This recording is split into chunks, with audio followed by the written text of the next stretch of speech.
visual communication is one of the most powerful and vulnerable ways to communicate with people and get them to take action. There's so much emotion wrapped into it. And as human beings, we are making emotional decisions to help us find and solve problems and solutions. Hi, I'm Melanie Barr. Welcome to the She Built It experience with Melanie. Join me as I talk to women who have successfully built it, a career and business that they love. We dive into the topic of how they built it and talk about everything from having the courage to make career leaps to the details of how to lead effectively, create successful teams, implement strategies for growth, and infuse tech innovation. Magic happens when we focus on the part of ourselves and our business that brings us joy. So let's dive in. Thank you for joining us, Ariel. You are the owner of ByAriel, a brand design and marketing agency. We're always thinking about how to best market ourselves, our brands, and our businesses. What led you to start your business, and walk us through how you work with clients? A lot of us, we fall into entrepreneurship, that we love it, but we didn't necessarily come out of the gate thinking that would be our path. A couple years after I graduated college, I was working as an admissions counselor in higher education. And I thought I enjoyed it. I thought I loved it. And I was living in LA at the time. There's always creative things happening in LA. And so I went to a meetup that was a room full of other creatives. And the woman who was hosting the meetup owned a creative agency. And so in conversation with her, I got to know a little bit about what she did. And I think 3 months later, she reached out and I ended up working for her as her administrative assistant. And that opened up my eyes to the world of entrepreneurship. I think I saw for the first time that I had everything I needed and I could teach myself everything I needed just by observing others and learning through the University of Google to do my own thing. And it was so exciting to me, obviously overwhelming, but saw for the first time that it was possible. And then 3 to 5 years later, I had gathered a lot of expertise and knowledge working under her. And I really felt, why am I working for someone else? I can do this myself. And I can create the life that I want and the freedom that I want. And this felt like the most exciting and challenging in the best way to do that. I love that so much. And isn't it so fun how much we can learn online and all of the new platforms that are at our fingertips? So fun. Oh, yeah. Because once you realize that, the possibility just becomes endless. So tell us how you work with clients. We primarily work with clients in a very custom capacity.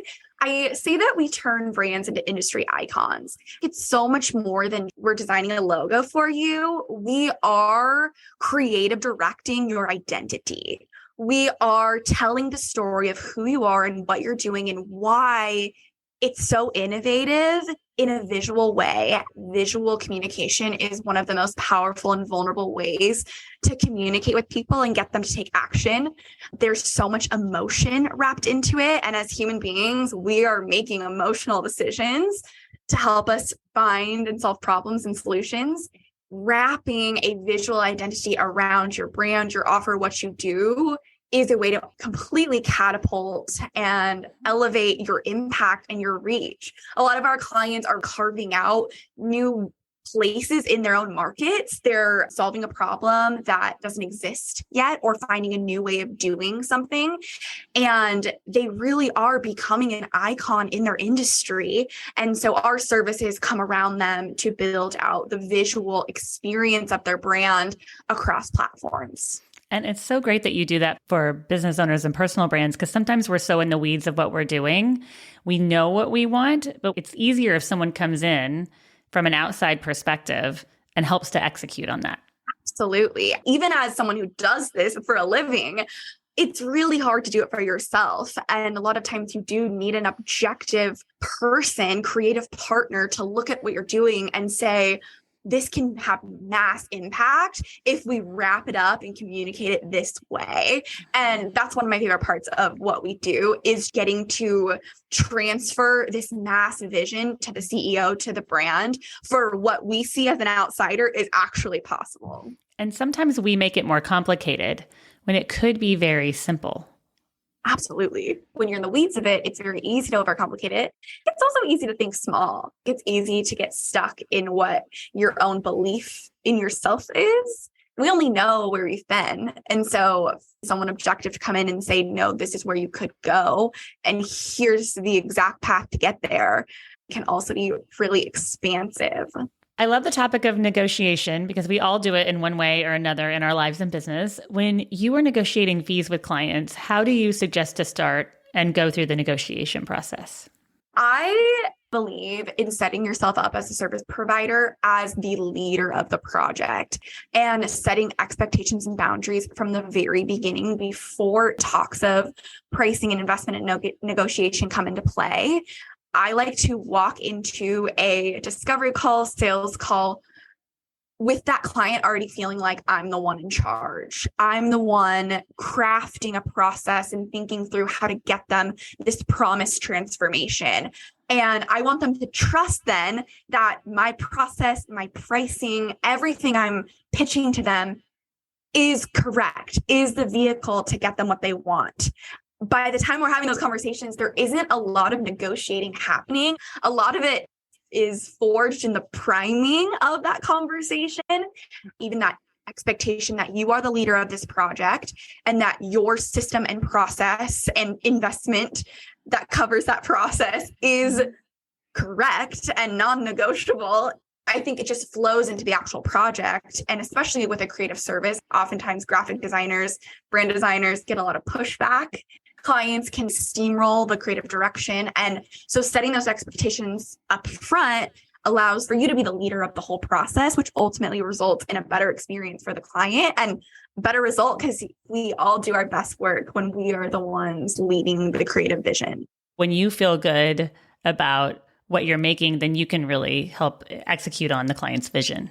Yes, exactly. Absolutely. And at the end of the day, what we were talking about earlier, they are hiring you to come in as an objective third party and be an expert in this way that they can't do themselves. I have hired service providers who made me feel like I needed to take control of the project because they weren't being the expert for whatever reason, for not wanting to step on my toes. I want them to take the lead. As the client, I want to be led through this thing that I struggle with.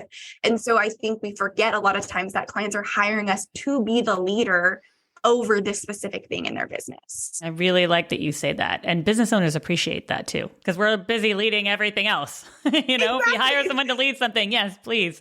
Exactly. We move at such a speed, and there is always the ability to be easily distracted. How do you suggest that we make and maintain space for creative thinking? Oh, this is a really difficult practice to master, especially as an entrepreneur, because as you just said, there's always something to do. The to-do list is never done. There's always more. And as a business owner and a creative, it is so important to take time for just creative exploration. This looks different for everyone. And if you are a designer, if you are a creative, I think this is so critical to how the level of your work that you're producing as well. So it's not just for your own mental health. It's actually for the level and quality of work you're producing for others. I recommend figuring out what those things are that fuel personal inspiration. For me, in this season of life, they're actually pretty simple. I love reading fiction books. My brain is always going a million miles an hour and I'm always strategizing. Reading a fiction book allows my brain to fully focus and in a different way than watching a TV show. Like when you're watching a TV show, I'm usually on my phone. I'm like multitasking in 5 different ways just to keep my brain stimulated. But when I'm reading a fiction book, it's stimulated enough to allow my brain to now conceptualize new creative ideas. So that's been a practice that I've started implementing. And again, it can be like 30 minutes a day. It doesn't have to take a ton of time.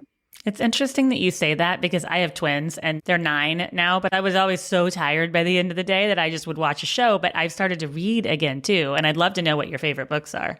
Oh my gosh. Okay. So like I said, this only works with fiction books. I love a good self-help business book as well. But if I'm truly just trying to shut off my brain and be inspired. Yeah, can't read those at night. My brain will keep going. If I read those, it won't wind down. Oh my gosh, yes. So I very quickly powered through most of Leanne Moriarty's books, but there's one she wrote. It's called What Alice Forgot, and it was so good. I love when a book can also speak to your soul and has some big life lesson wrapped into it. And that one was very much about taking nothing for granted and that life could change at the drop of a hat. And again, as business owners, life moves really fast and you're constantly moving forward. It's very easy to be looking to the next thing and working towards the next thing, next goal, the next milestone. But it's very easy to just be in the moment. So that book was really wrapped in that principle. I loved it. What is your favorite part of owning a business, and what does having the space to be creative mean to you? I think my favorite part of owning a business is the ever-changing constant challenge, which is also my least favorite part of owning a business. I haven't been bored for the last 6 years, not once. And that is so exciting to me. Being bored is one of my worst fears, honestly. And it's such an inspiration because for me, when She Built It, I wake up every day just ready to dive in and do it. And that you have found that for you too. And that's an amazing place to be. Oh, yeah, it's so exciting. And like I said, it's not easy. It's actually really hard, but it's so exciting. And the challenge in the best way far outweighs the hard.